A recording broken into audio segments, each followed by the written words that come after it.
I wanted to make a no commentary full build video, but I forgot to turn on my mic during these shots. And when the mic is plugged into the camera, the internal mic of the camera won't work and all my painting clips become soundless. That is quite a lesson for me to learn. Anyways, I wanted to make a full build video, a review of this kit and a tutorial on how to candy paint. There is no way I can make this video watchable by just adding some background music, so here I am. I fused the review and the full build video into one vid, this one. But the review part is more like some rant and general recommendations with footages of painting. That's enough, let's talk about this kit. This is the Iron Man Mark 49, the rescue armor worn by Pepper Potts in the endgame. This kit is produced by Morstorm/E model. The quality of this kit is fine on some parts, and other parts fall into the not so good side of the spectrum. For any non-Bandai kit, first thing to check, the fit. How well does each part snap together? The fit here, terrible. Multiple pegs need cutting, a lot of holes need extending, and your fingers are gonna feel some sore and pain after assembling every part.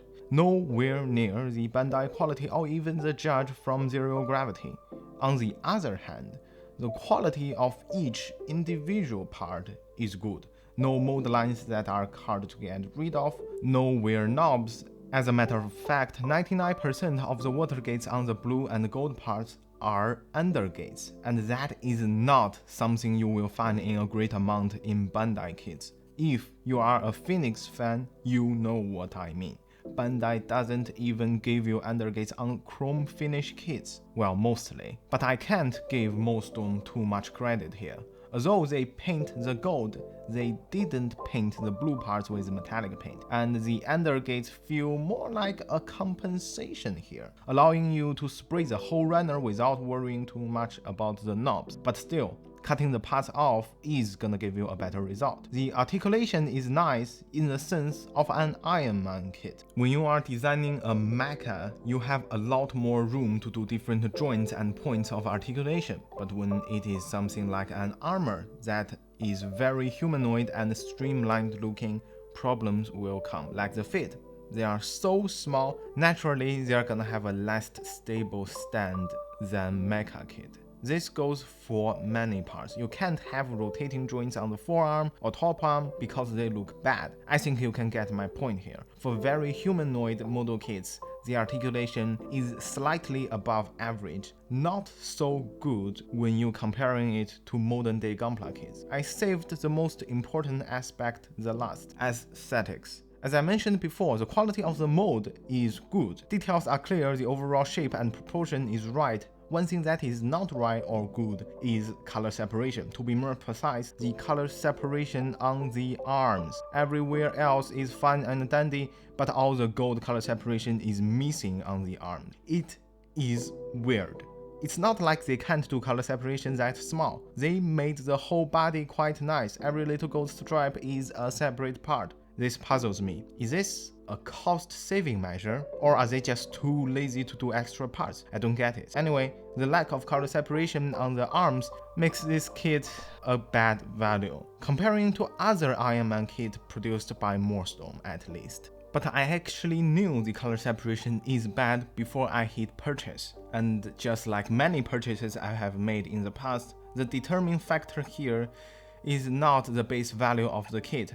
I really like Mark 49's design, how smooth it feels, how sleek and cool it looks, and this is the only choice I got. There is literally no other manufacturer make a kit of this suit. If you search Mark 49 model, the results are gonna be figures, either way too expensive or way too janky. Left me with no other choice but to buy this kit and paint it up. Fortunately, the only bad thing is color separation, and painting can fix that real quick, real clean. Unfortunately, most builders don't paint, and if you are not gonna paint it up, the janky figure is actually not that janky when you look at first glance, you know? Yeah, this sums it up fairly well. I am happy that Morstorm made this kit, otherwise I wouldn't have a chance to paint one. But also, MCU is a really big thing with tons of fans who are willing to pay like me. I hope someday in the future maybe Marvel can work something out with Bandai